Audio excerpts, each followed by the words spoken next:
What's up, YouTube? Or rather, what's up, YouTube watchers, the people that watch YouTube? Well, I finally got this thing washed up and cleaned up just to see how good or how shitty this paint job is. And I'm starting to think that maybe this isn't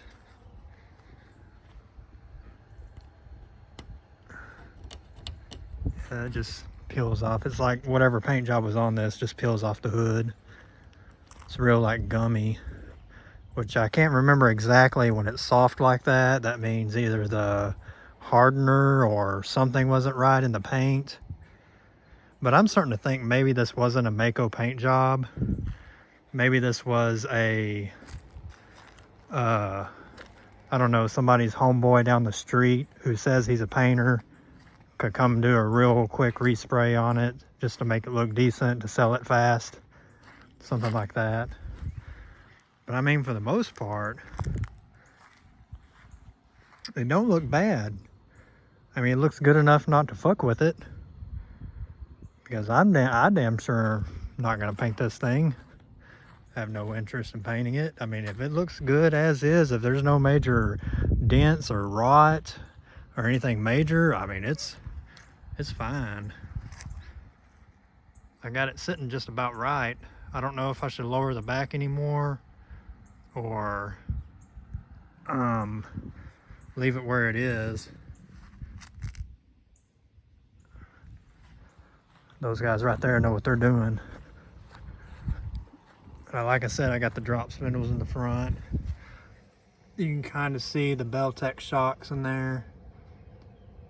There. My phone's taking a while to focus again. It's still hot out here. It's not as hot as it normally is. It's about probably 90, 95. Heat index maybe close to 100. But not near as bad. The humidity's way down right now. We had a nice rain come through a couple of days ago.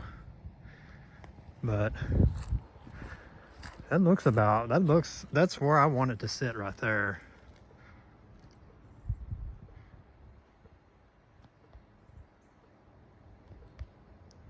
If my phone will focus, there. Yeah, that looks good. I don't particularly like these wheels. I mean, I like the style of wheel, the 22 by 10, I think is what these are. They're a 305/40, which I said before, I need a 35 series tire. I think it will look better on these wheels. But one thing I don't like is, you know, I need to move the axle back. But the other thing I don't like is how far in the back tire sits. I mean, I know that's because of the body cladding. It actually sits flush, but that's what it is. I'm not going to do anything about it. I'm not going to run spacers, even though there's been a million debates on spacers on YouTube as far as Whistling Diesel and other people talking about running spacers. I just choose not to.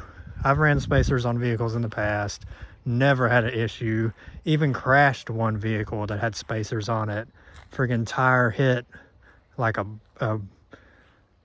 concrete, it wasn't a culvert, but the tire of that truck hit like some concrete thing in the road, or I mean in the ditch, and it freaking pushed the front end in, but it didn't crack the spacer or break the wheel off. As far as I remember, that was back probably 15 years ago. But yeah, I just wanted to make a quick update on this thing. I just really went over the outside with some Dawn soap and scrubbed it real good. Got all the gunk and nasty fucking kid shit off of it. All the fucking finger paint.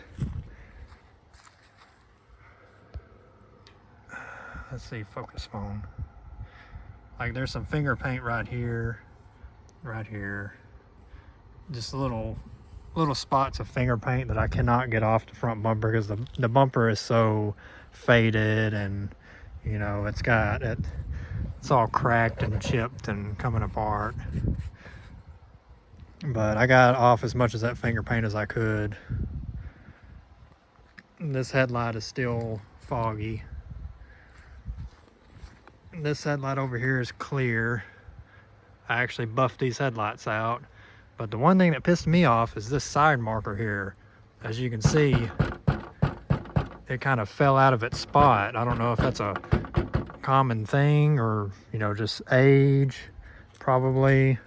But that pissed me off because that was the best looking headlight. But am I gonna do anything about it? Nope. I mean, I may try to take it off and wiggle it. Maybe squeeze some epoxy glue in there to kind of hold it in spot, or I don't know. I may try to mess with it one day just to get it back in its spot. This one over here, yeah, this one's still attached.